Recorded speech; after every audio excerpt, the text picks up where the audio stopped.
حضرت فاطمہ بنت قیس ایک صحابیہ تھیں، انہیں طلاق ہو گئی۔ ان کے لیے دو رشتے آئے، ایک حضرت عبد الرحمن ابن عوف کا مالدار ترین آدمی تھے، اور ایک حضور کے غلام تھے، وہ بڑے غریب تھے، مسکین تھے۔ ان کے والدین کی خواہش تھی کہ عبد الرحمن ابن عوف سے شادی ہو جائے، وہ بھی تو بڑے نیک ہیں، پارسا ہیں، عشرہ مبشرہ ہیں۔ حضرت فاطمہ بنت قیس نے کسی بندے کی ڈیوٹی لگائی، کہنے لگی پتہ کرو نبی پاک کی رضا کیا ہے، حضور کی رضا کدھر ہے؟ تو پتہ چلا حضور کی خواہش غریب کی طرف ہے۔ تو وہ خاتون اپنے ماں باپ کو کہنے لگی میرا نا اس غریب سے رشتہ کرا دو۔ انہوں نے کہا پتر، بیٹیوں کے بارے میں ماں باپ بڑے احساس ہوتے ہیں، ہم چاہتے ہیں کہ عبد الرحمن ابن عوف مالدار ہے تو وہ بھی تو نیک ہے نا، حضور نے دنیا میں جنت کی بشارت دی، اور ان کا بڑا اعزاز ہے، حضور نے ان کے پیچھے نماز پڑھی، بڑا مرتبہ بڑا مقام والا صحابی ہے، وہ تو غریب آدمی ہے، اور پھر حضور نے حکم تو نہیں نہ دیا، خواہش کا اظہار کیا ہے۔ اس بی بی کے جملے بڑے شاندار ہیں، کہنے لگی آپ مجھے اللہ کی رضا کے لیے نا میرے نبی کے حوالے کر دیں، مجھے امید ہے اللہ رسول مجھے کبھی ضائع نہیں فرمائیں گے، مجھے حوالے کرے رسول کائنات۔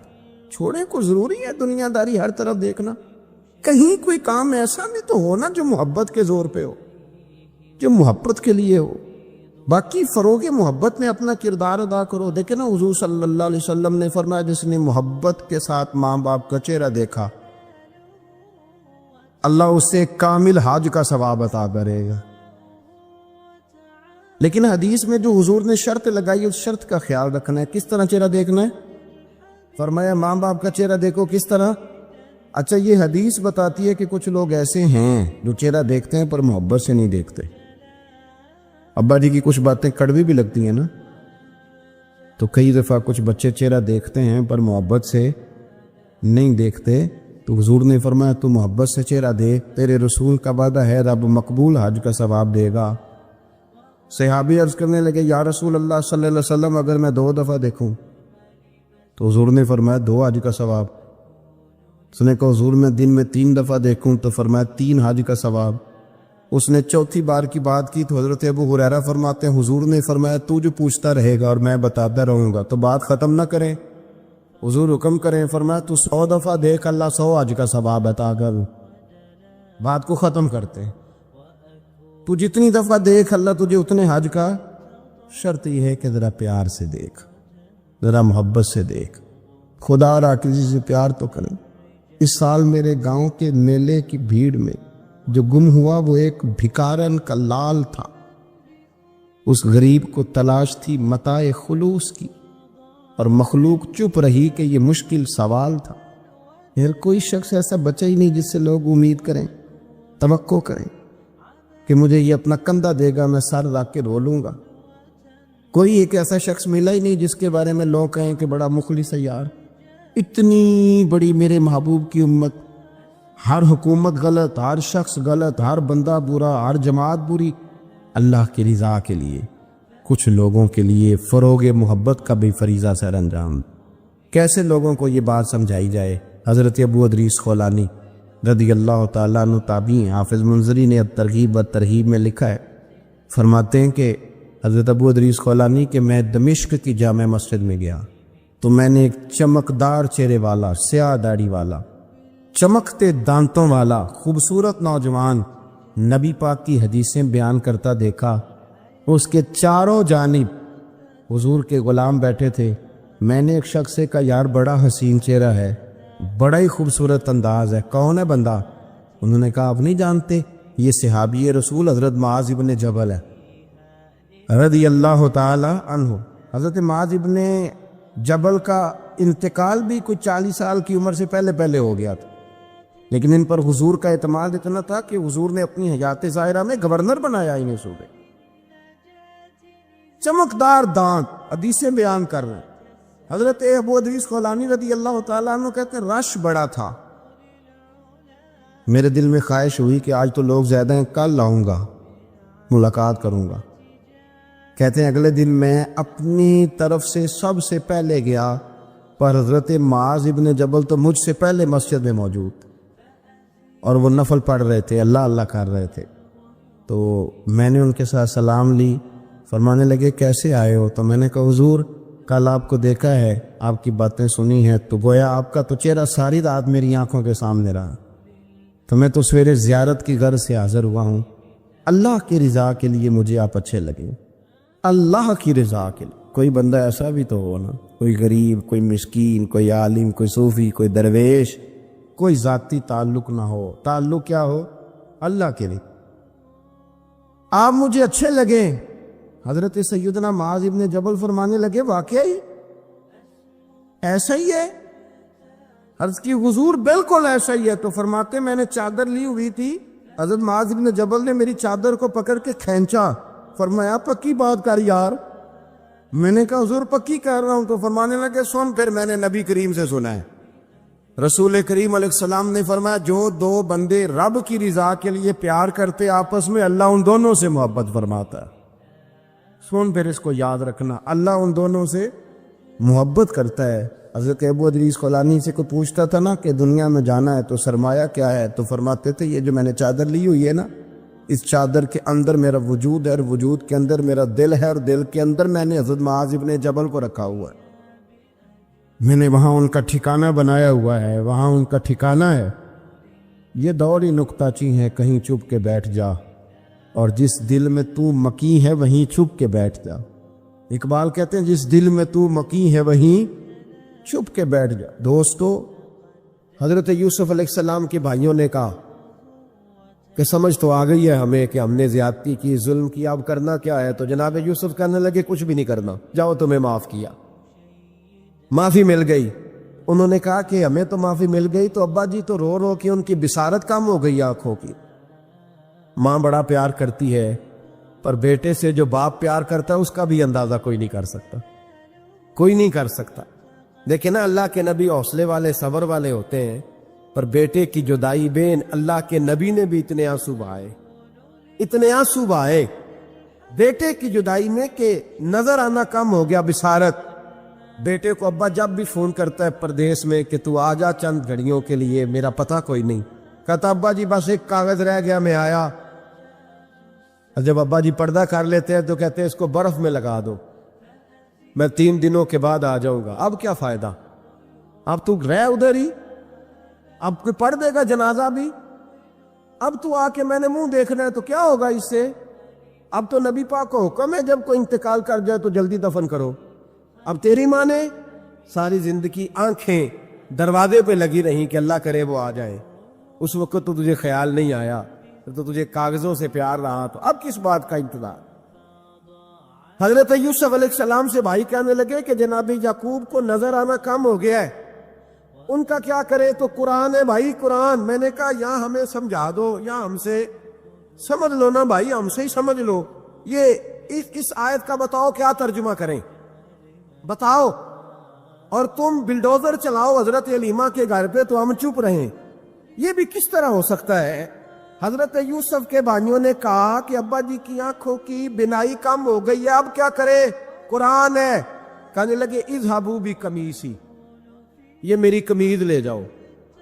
حضرت یوسف کہتے ہیں یہ میرا کرتا لے جاؤ، میری قمیض لے جاؤ. ھذا فالقوہ علی وجہ ابی یاتی بصیرا، میرا کرتا لے جاؤ، میرے ابا کے چہرے پہ ڈال دینا، ان کی آنکھوں کو اللہ روشن فرما دے گا. اگر حضرت یوسف علیہ السلام کے وجود سے کرتا لگے تو آنکھیں روشن ہو جائیں، تھوڑی دیر کرتا ان کے وجود سے لگے تو آنکھیں روشن ہو جائے. اور جناب حلیمہ کے کمرے میں، حجرے میں، گھر میں تو 4 سال میرے نبی گھومتے رہے، وہاں آرام کرتے رہے، وہاں تو حضرت جبریل ان کا دیدار کرنے آتے رہے، وہاں تو فرشتے اس گھر کو جھک جھک کر دیکھتے رہے. وہ مکان جنت نظیر جہاں اللہ کی ساری رحمتیں برستی رہیں، اس میں تبرک ہی کوئی نہیں، اس میں برکت ہی کوئی نہیں. آؤ، یہ تو بات ہے نا حضرت یوسف علیہ السلام کی، بخاری مسلم. میں نے کہا کہ یار یا تو یہ حدیث علیحدہ کر یا پھر ہمیں اس حدیث کا ترجمہ بتاؤ. بات بھی کسی معمولی ہستی کی نہیں، جناب سیدہ عائشہ صدیقہ کی بڑی بہن، حضرت ابو بکر صدیق کی بڑی صاحبزادی، اور وہ والی بی بی جسے میرے نبی نے پیار ہی بڑا کیا ہے، حضور کے لیے غار ثور میں کھانا لے کے جانے والی حضرت اسماء بنت ابی بکر صدیق، وہ کہتی ہیں میرے پاس مصطفیٰ کا ایک جبہ تھا، حضور کا ایک جبہ، کون سا؟ جسے میرے نبی نے کچھ دفعہ یا ایک دفعہ پہنا تھا۔ تو کہا اماں جی پھر آپ نے کیا کیا؟ تو حضرت جناب سیدہ اسماء بنت ابی بکر صدیق کہنے لگی وہ تھا حضرت عائشہ کے پاس، جب وہ بیمار رہنے لگی تو میں نے کہا عائشہ یہ خزانہ بڑا قیمتی ہے، مجھے نہیں دے دیتی؟ وہ جبہ میں نے لے لیا، بخاری مسلم ہے، بخاری مسلم۔ تو حضرت جناب سیدہ اسماء بنت ابی بکر صدیق سے لوگوں نے پوچھا اماں جی آپ کیا کرتی ہیں؟ فرماتی ہیں جس بیمار کو کہیں سے شفا نہیں ملتی لوگ اسے میرے پاس لاتے، میں اس جبے کا ایک کونا پکڑ کے پانی کے پیالے میں ڈبوتی اور وہ پھر وہ پانی بیمار کو پلاتی تو اللہ اسے ہر بیماری سے شفا عطا فرما دیتا، اللہ اسے ہر بیماری سے۔ میرے اعلی حضرت فرمانے لگے لا و رب العرش، جس کو جو ملا ان سے ملا، قسم اٹھا کے کہتے ہیں لا و رب العرش، جس کو جو ملا ان سے ملا۔ بٹتی ہے کونین میں نعمت رسول اللہ کی، بٹتی ہے کونین میں نعمت رسول اللہ کی، اور سورج الٹے پاؤں پلٹے، چاند اشارے سے ہو چاک، اندھے نجدی دیکھ لے قدرت رسول اللہ کی، اندھے نجدی دیکھ لے قدرت رسول اللہ کی صلی اللہ ہو۔ یار ہم کیا کریں، ہم کدھر جائیں؟ تو خطبہ پڑھتا ہے وہاں بیٹھ کر کے یہ ادھر نہ جاؤ، کوئی برکت نہیں، معافی برکت، ادھر ہم کیا کریں؟ اچھا یہ تو بات تھی نا شفا کی، حضرت سہل بن سعد رضی اللہ تعالیٰ، یہ بھی بخاری ہے، حضرت سہل بن سعد کہتے ہیں ایک بی بی حضور کی بارگاہ میں آئی، اس نے آ کے حضور کی خدمت عالی مرتبت میں عرض کی حضور میں جب بھی آتی ہوں کرتا یہی پہنا ہوتا ہے آپ نے، یا رسول اللہ صلی اللہ علیہ وسلم، اور اس کو تو اتنے پیبند لگے ہیں کہ گنے نہیں جاتے، تو حضور اگر اجازت دے تو ایک کرتا نہ بنوا لوں آپ کے لیے؟ تو حضور نے فرمایا بنوا لے۔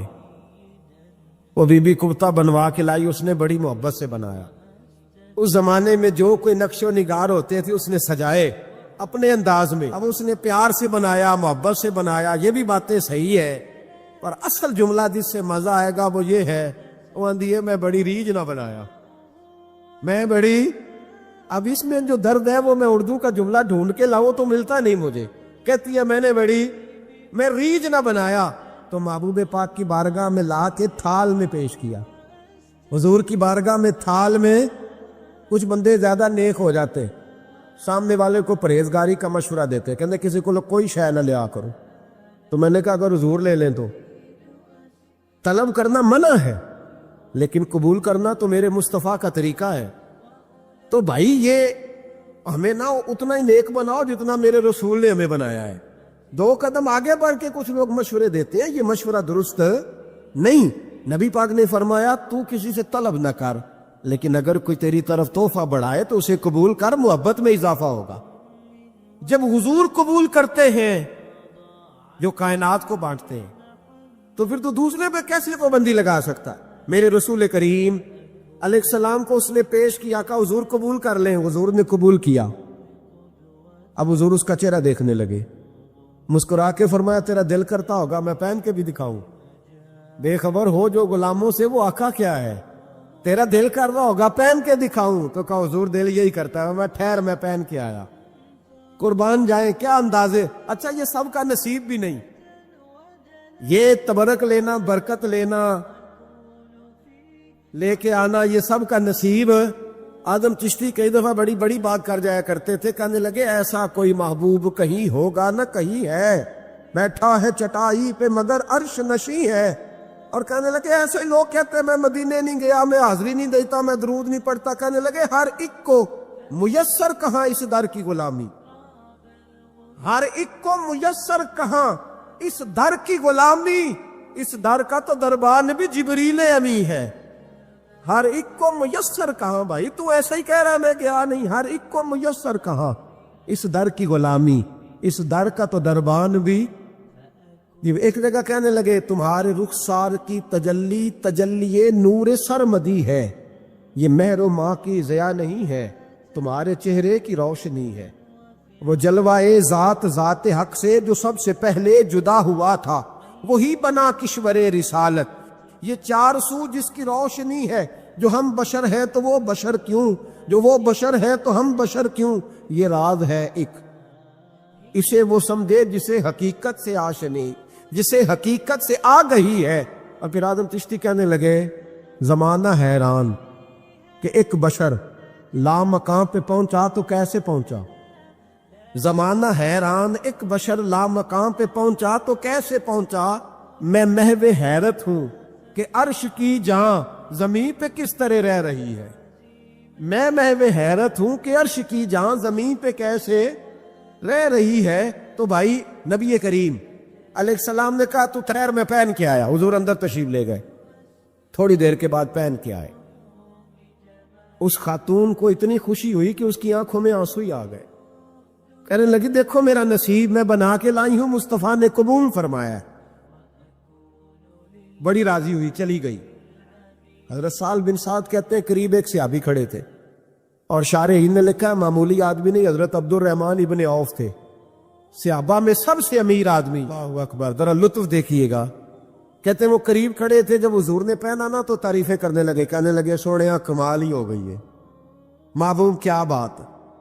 حضور اس کے بنانے کی محبت کی بھی کیا ہی بات ہے، پر جو اللہ نے رنگ روپ آپ کو عطا فرمایا اس کی بھی کیا ہی بات ہے۔ یا رسول اللہ اتنا پیارا لگ رہا ہے، اتنا پیارا۔ جب کوئی زیادہ تعریف کری نا تو تعریف کرنے والوں کی بھی اپنی اپنی نیتیں ہوتی ہے نا۔ جب زیادہ ہی تعریف کی تو حضور نے فرمایا تجھے پسند آ گیا دے دوں، اور پسند آ گیا تجھے۔ کچھ بندے سیانے ہوتے ہیں، پتا ہوتا ہے جو مرضی پہ آ کے دھیان ہی نہیں کرتا،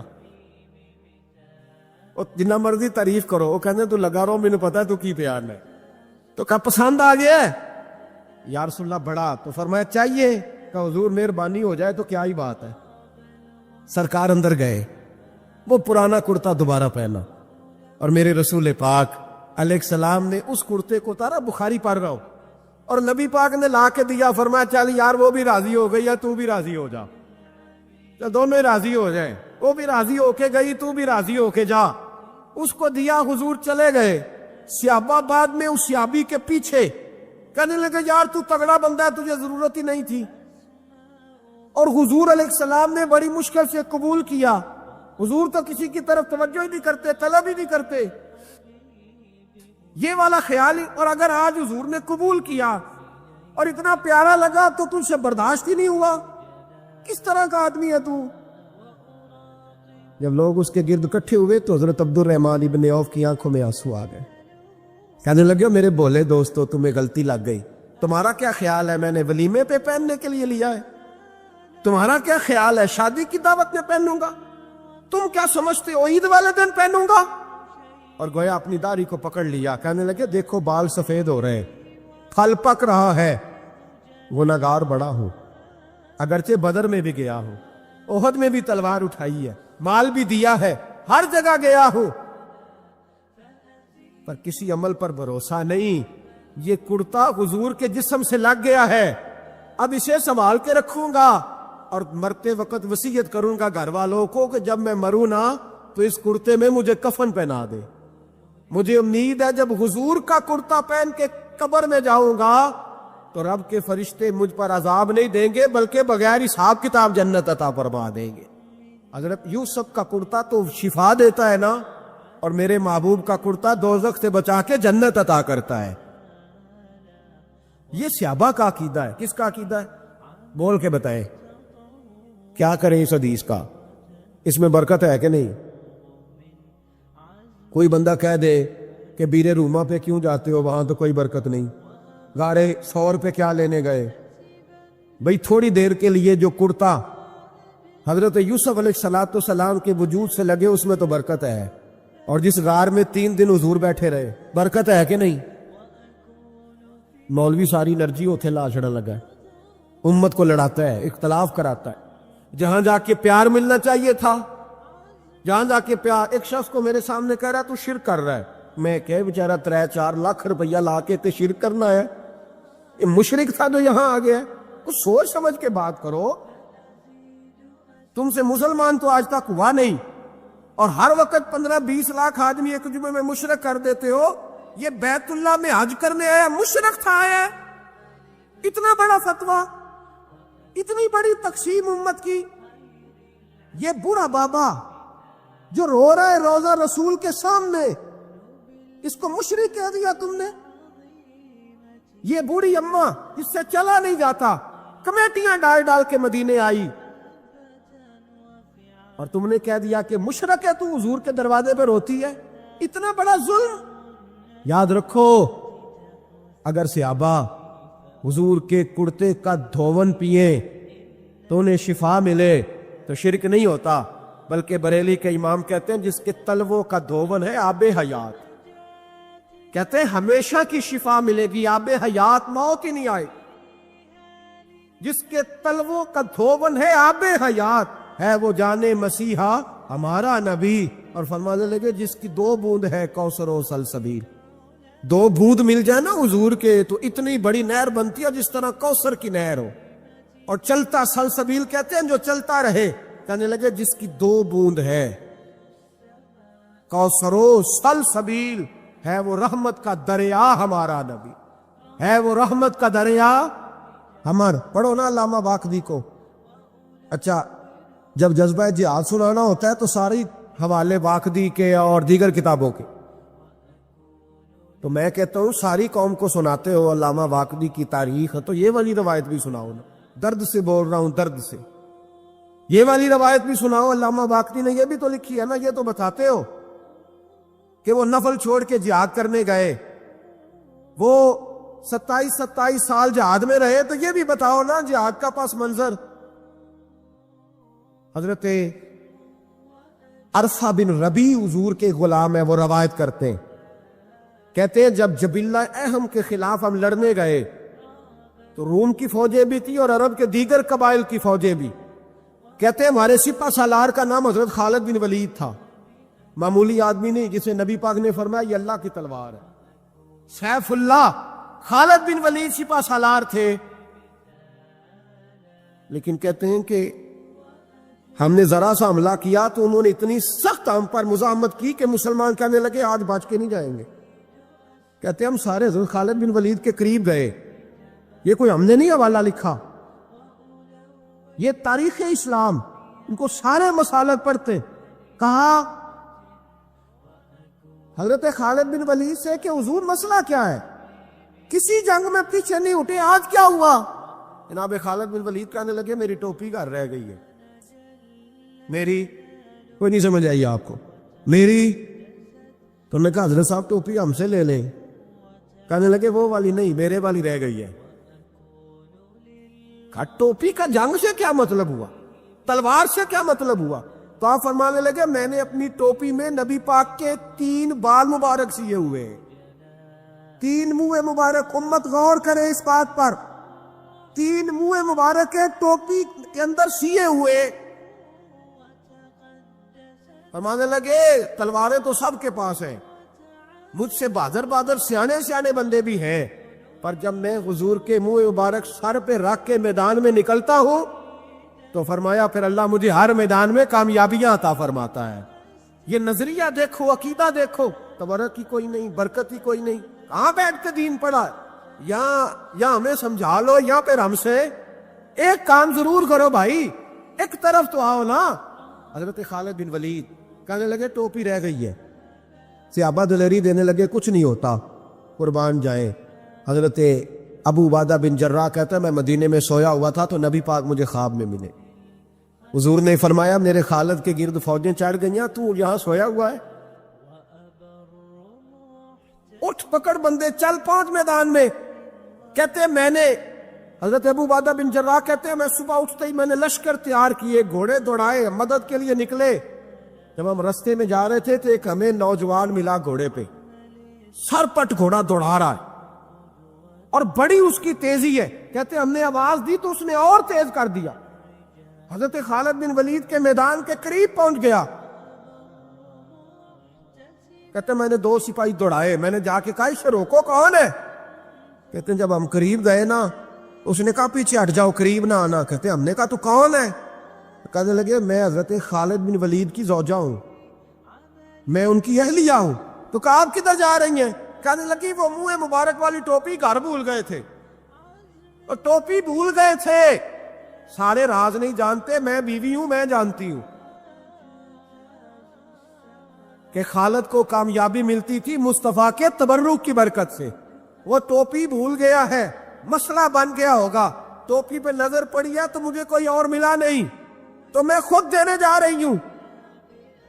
حضرت ابو عبیدہ بن جراح کہتے ہیں ہم نے کہا کہ ہمیں دے دو بہن، ہم دے دیں گے۔ کہنے لگے نہیں، ہمیں پتہ ہے اس کا ادب کس طرح کرنا ہے، کیونکہ ہمارے گھر میں رہتی ہے تو ہمیں پتہ ہے ادب۔ اور یارو اگر یہ ذائقہ ہی نہیں تو پھر تجھے حضور کی عزت کا پتہ ہی نہیں۔ اگر تو حضور کے تبرک سے آشنا ہی نہیں، پھر تجھے پتہ ہی نہیں رسول اللہ کے مقام کا۔ اقبال کہنے لگے اگر باؤ نہ رسیدی تمام بھول حدیث، اگر تو حضور کے قدموں تک نہیں پہنچا پھر تو ابو لہب کے کھاتے میں جائیں گی تیری نمازیں۔ میرے مصطفیٰ کریم سید عالم صلی اللہ علیہ وسلم کی وہ ٹوپی لے کر زوجہ کہنے لگی تمہیں ادب کا نہیں پتا، میں ہی جاؤں گی۔ کہا چلو، کہتی وہ دوڑی گئی۔ حضرت خالد بن ولید کہتے ہیں اچانک میری نظر پڑی تو کافروں کی فوج تنی ہوئی تھی، وہ ٹوٹنے لگی اور ایک شاہ سوار دھڑا آ رہا ہے۔ تو میں نے کہا جی اکیلا جوان صفے کاٹتا آ رہا ہے، ہم لڑ رہے تھے تو یہ فوج ہم پر چڑھ آئی تھی، اکیلا جوان۔ کہتے ہیں جب وہ جوان قریب آیا تو حضرت خالد بن ولید کہنے لگے وہ جوان تو کون ہے، اکیلے نے سب کھول دی۔ تو کہتے ہیں زوجہ بول کے کہنے لگی نہیں، مسئلہ جوان کا یا کمزور کا نہیں، خالد مسئلہ یہ ہے کہ ٹوپی آج میرے پاس ہے، مسئلہ یہ ہے کہ ٹوپی آج اصل شے میرے پاس ہے، تو اس لیے صفے کاٹتی جا رہی ہوں، ورنہ مجھے تو چھری بڑی مشکل سے چلانی آتی ہے۔ ٹوپی آج میرے پاس ہے، یہ ہے ارض جنت، یہ طیبہ کی زمین ہے، جنت بھی یہی، مال کے جنت بھی یہی ہے، یہ میرے محبوب پاک کے تبرک کی برکت ہے۔ حضرت خالد بن ولید رضی اللہ تعالیٰ عنہ کو زوجہ کہنے لگی ٹوپی آ گئی ہے، ٹوپی آئی ہے تو سمجھ لو فتح بھی آ گئی ہے۔ حضرت خالد بن ولید نے ٹوپی پہنی، اتنی دیر میں حضرت ابو عبیدہ بن جراح بھی آ گئے، کہنے لگے تگڑے رہنا، پہنچ گئے ہیں۔ تو حضرت خالد بن ولید کہنے لگے نام بھی پہنچتے تو خیر تھی، اب مصطفیٰ کے بال مبارک پہنچ گئے، اب حضور کے منہ مبارک۔ آج میوزیم بنانے کا شوق پوری دنیا پہ ہے کہ میوزیم ہونے چاہیے، عجائب گھر ہونے چاہیے، کسی کی تلوار، کسی کے زرہ، کسی کے گھوڑے پر لگا ہوا جو ہے وہ زین لوگوں نے رکھا ہوا ہے، کجاوا رکھا ہوا ہے، لوگوں نے مختلف چیزیں سنبھال کے رکھی ہیں، پر ہماری سمجھ میں نہیں آتا کہ حضرت حلیمہ سعدیہ کے مکان سے لوگوں کو کیا اختلاف ہے۔ یہ بات سمجھ میں نہیں آتی کہ رسول اللہ صلی اللہ علیہ وسلم نے جس کنویں سے پانی پیا اس پر پابندی لگانے کا کیا مطلب ہے؟ نبی پاک صلی اللہ تعالی علیہ وسلم جس درخت کے سائے میں بیٹھتے رہے، ان درختوں سے لوگوں کو بچانے کا کیا مطلب ہے؟ او بھائی، جس جگہ حضرت سیدنا ابراہیم کے قدم لگے وہاں اگر نماز پڑھنا اللہ کا حکم ہو سکتا ہے تو جن دیواروں پہ میرے نبی کا پسینہ لگے، مسجد نبوی کی جن دیواروں پہ حضور کے دست مبارک لگے، اس جگہ اب کوئی برکت ہی کوئی نہیں، اس میں تبرک ہی کوئی نہیں، اتنا خشک دین۔ اللہ جانتا ہے مسجد میں بیٹھا ہوں، پاکیزہ سا ماحول ہے، ہم تو نرم بات کے قائل ہیں، لیکن یہاں تو ہمیں کوئی سمجھا دے، یہاں کوئی ہمیں سمجھا دے، یا پھر ہم سے سمجھ لے، دو ہی باتیں ہیں، یہاں ہمیں سمجھا دے، کو نہیں سمجھ آئی آپ کو، یہاں ہمیں سمجھا دے یا پھر ہم سے آ کے سمجھ لے۔ بھائی کچھ تو کرو نا بھائی، یہ کیا بات ہے، کیا جھگڑا ہے کہ کسی شخص کا باتھ روم کی طرف منہ ہے تو اسے منع نہیں کرتا، اور اگر اس کا منہ گنبد خضرا کی طرف ہے تو بتا نا بات کیا ہے، ہمیں سمجھا، یا ہمیں سمجھا دے یا پھر ہم سے سمجھ لے۔ کہتے کوئی تبرک نہیں، کوئی برکت نہیں، نبی پاک کا ہاتھ لگا، حضور یہاں بیٹھے، اللہ کے نبی نے یہاں آرام کیا، کوئی برکت نہیں۔ حضرت سیدنا طفیل بن عمر دوسی رضی اللہ تعالیٰ عنہ کہتے ہیں میں نے کلمہ پڑھا تو میرے کریم محبوب علیہ السلام فرمانے لگے جا کے نا قبیلے میں بھی دین کی دعوت دے. فرماتے ہیں میں نے پیغام دین دیا اور سارے قبیلے میں دیا, کوئی ایک دروازہ بھی رہا نہیں جہاں میں نے پیغام نہ دیا. لیکن ایک بندے نے بھی میری بات قبول نہیں کی. میں تلخ ہو گیا, اتنی دیر ہو گئی بات کرتے, ایک بھی نہیں سنتا یار. حالانکہ جو دعوت دینے والا ہوتا ہے اس کے ذمہ اذان پڑھنا ہوتا ہے. بندوق کے زور پر لوگوں کو مسجد میں لانے کی ڈیوٹی نہیں. اذان پڑھیں, صحیح کر کے پڑھیں. خودی کا سر نے ہاں لا الہ الا اللہ, خودی کا تیغ فساں لا الہ الا اللہ. اور اگرچہ بت ہیں جماعت کی آستینوں پر مجھے ہے حکم اذان لا الہ. آپ ذمہ داری پوری کریں. یہ کس نے کہا ہے کہ آپ نے بندوق کے زور پہ لوگوں کو مسجد میں لانا؟ اذان پڑھنا ڈیوٹی ہے, وہ وقت پہ دیں. حضرت طفیل بن عمر دوسی رضی اللہ تعالیٰ عنہ فرماتے ہیں کہ میں نے ایک ایک بندے کو پیغام دیا درد کے ساتھ, ایک نے بھی نہ مانی. میں واپس مدینہ منورہ لوٹ کر گیا. میں نے کہا یا رسول اللہ صلی اللہ علیہ وسلم میرے قبیلہ دوست کے لیے دعا کریں, یہ سارا تباہ ہو جائے. آج دعا کر دیں.